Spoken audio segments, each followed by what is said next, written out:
Olá pessoal, tudo bem? Hoje nós vamos trabalhar então com alguns tipos de gráficos que eles também demonstram a distribuição que nós temos nos dados. Nós temos então um gráfico box plot, o gráfico dot plot, o violin e o jitter, certo? Então hoje nós vamos estar trabalhando com RStudio, com a linguagem R. Basicamente a gente vai trabalhar com dois pacotes, o tidyverse e especificamente para utilizar o tpipe, a gente vai estar utilizando a biblioteca magrittr, certo? Então vamos trabalhar com uma planilha de CSV que está alocada no meu GitHub, que é luapoit10. Esse é o link de acesso à nossa planilha. Nós vamos estar fazendo a ingestão dessa planilha para o nosso atributo data. Então, data, atribuição, read underline CSV para fazer a carga do nosso datacrops.csv. Nós temos então o tpipe, uma vez que a gente está ao mesmo tempo carregando ao arquivo data, nosso arquivo ao atributo data, nós também estamos fazendo a visualização e essa visualização não está sendo atribuída ao nosso objeto data. É isso basicamente que nós temos ao trabalhar com o nosso tpipe. Vamos rodar os pacotes em si, não precisamos nos atentar aos erros ou os avisos em si. Nós temos ao data, então, essa atribuição, vamos rodar isso. E ao mesmo tempo que ele carregou, nós temos aqui a nossa visualização, ele também fez uma visualização prévia do que há nesse nosso data frame. Então, são 9 colunas e 100 linhas, certo? Nós temos as colunas N, latitude, longitude, class, DB0 até B4, GCVI. Então vamos partir para a nossa primeira visualização. Nós temos então a estrutura datapipe ggplot, né? Então para nós acessarmos a visualização nós podemos fazer dessa forma.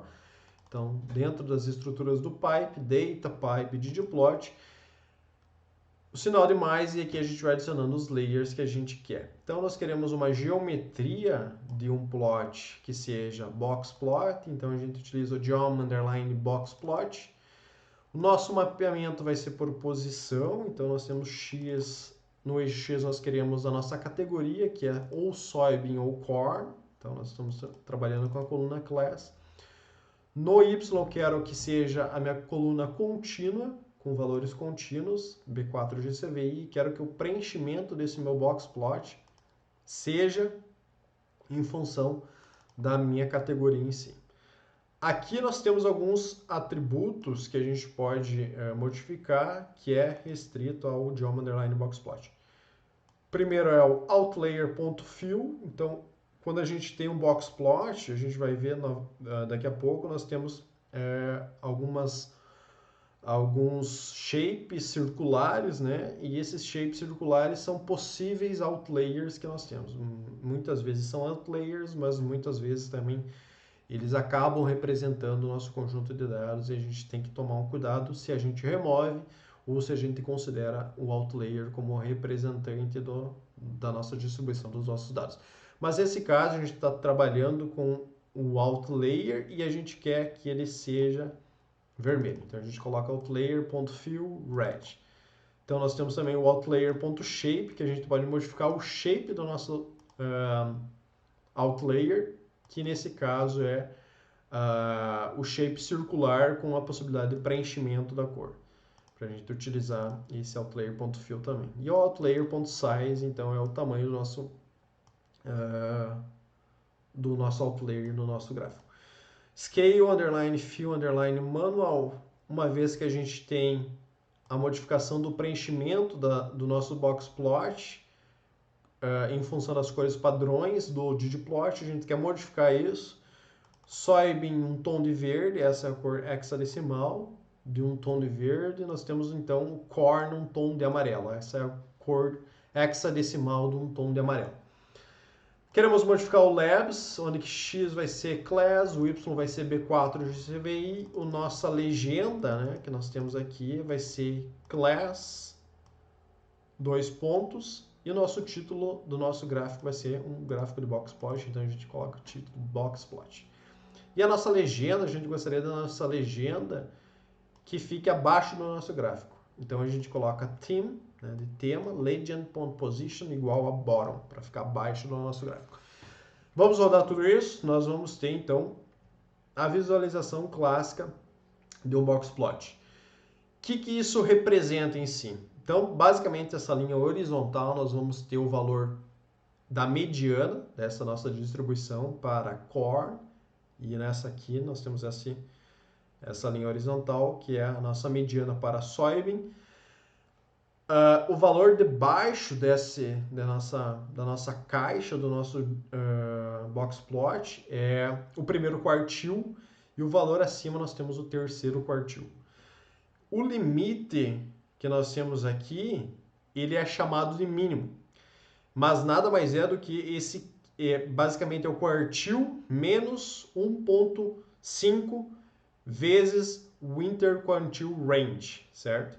É um cálculo que é gerado, então basicamente eles desconsideram os valores de outlier para gerar esse mínimo, certo? E aqui nada mais é do que o máximo, então seria basicamente o quartil 3, né? Mais 1.5 vezes o interquartile range, certo? É um cálculo que é gerado em função da distribuição dos nossos dados. E aqui nós temos os nossos famosos possíveis outliers. Por que a gente fala possíveis? Porque muitas vezes a gente gostaria de ter uma distribuição que não tenha outliers, né? Que não esteja valores que fogem da nossa distribuição normal, só que muitas vezes valores que fogem dessa distribuição normal, elas representam o nosso conjunto de dados, certo? Então a gente precisa considerar a característica do nosso dado em si para a gente conhecer um pouco mais e sabermos se a gente pode remover, se a gente trata esse outlier ou a gente acaba removendo ele em si, certo? Então, temos a visualização do box plot, temos a possibilidade de agregarmos informações a esse box plot, uma possibilidade é trabalhar com o dot plot. Então, nós temos aqui, trabalhamos com o Geom box plot, como nós temos aqui acima, né? Então, basicamente, a gente acabou não adicionando esses argumentos aqui no nosso box plot que nós temos. E acabamos adicionando uma nova geometria, que é o geom_dot_plot. O que nós precisamos colocar no mapeamento dentro do AES? X vai ser o mesmo de acima, né? O class. No Y vai ser o B4GCVI. O preenchimento vai ser class, né? O preenchimento vai ser em função da class. Binwidth, então nós temos basicamente alguns argumentos que são do dot plot, o binwidth, e aqui nós temos um binwidth de 0.3, isso a gente precisa rodar algumas vezes para setar melhor esse valor. O binaxis nós temos como que a gente quer modificar, então a gente quer plotar eles variando no eixo Y, então nós colocamos isso. O stack dir, então, é da onde que é para aparecer esses pontos, né, esses dot plot, então, esses pontos que nós queremos no nosso box plot, então a gente quer eles centrados, então a gente poderia colocar o left ou right, mas nesse caso a gente quer centrados e o tamanho do nosso dot nós queremos igual a 1. Aqui nós temos a mesma configuração acima, então a gente está modificando as cores do preenchimento, estamos modificando os eixos em si, estamos colocando a legenda na parte de baixo. Vamos rodar isso então com as duas geometrias, com o box plot mais o dot plot para a gente ter uma visualização mais ampla da distribuição dos nossos dados em si. Então nós temos, como a gente tem center no stack dir, então vão ficar centrados, né, esses nossos dots, então esses nossos pontos em si. Certo?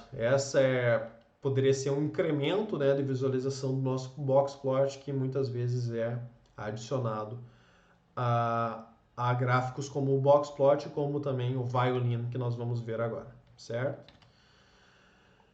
Vamos passar então diretamente para o violin, e aqui nós temos apenas o violin. Então nós vamos trabalhar então data, pipe, ggplot e o geom violin, que vai nos trazer então um gráfico de violino. O que nós vamos colocar dentro do mapeamento? Nós vamos ter no eixo X class, no eixo Y B4 de CV e o preenchimento vai ser em função de class. Basicamente, nós temos aqui o set, né? Então, nós estamos modificando as cores do preenchimento, modificando os eixos e modificando a posição da nossa legenda. Ao rodarmos isso, nós temos um gráfico característico, um gráfico de violino que nós temos, né? Nós temos, então, a forma de que próximo de um violino, né? Nós temos esse aqui um pouco mais parecido e isso nos ajuda a ter a caracterização da distribuição dos nossos dados em si. Outro acréscimo que a gente pode fazer, tanto no Boxplot como no Violin, mas nesse caso a gente vai adicionar no Violin, é o Geom Jitter, certo? Então estamos adicionando a geometria, basicamente temos a mesma estrutura de código, estamos só adicionando esse layer, então esse layer é o Geom Jitter, então essa geometria. Dentro do AES nós temos o mapeamento por posição, né? X é class, Y é B4 GCVI, preenchimento vai ser class também. O position, eu quero que position underline jitter seja 0.2. Isso também é algo a ser trabalhado iterativamente, uma vez que plota. A gente pode modificar esse valor para nós termos uma visualização melhor. Esse valor aqui nada mais é do que se os pontos vão estar mais compactos ou mais distribuídos ao longo desse violin, dessa espaço dessa nossa categoria soybean ou espaço dessa nossa categoria corn, certo? Nosso shape, né, desse nosso jitter, eu quero que seja então circular com a possibilidade de preenchimento, né, que nós temos o fill, e eu quero que seja do tamanho 2. Temos a mesma codificação abaixo, modificando a cor, né? A cor do nosso preenchimento, modificando os eixos e modificando a posição da nossa legenda. Rodamos isso, nós temos então violin mais jitter para nós representarmos os nossos dados em si. Certo? Então, com esse vídeo eu trago 4 formas de nós representarmos isso. Nós podemos trabalhar então violin mais jitter, ou violin mais dot plot, ou boxplot mais jitter, boxplot mais dot plot. Isso vai variar bastante da maneira que você gostaria de estar visualizando, se é uma maneira mais estatística, uma maneira mais representual, né? Talvez o violin seja mais representual e estatística seja o boxplot em si. Vai da característica do que você quer apresentar e dos dados em si.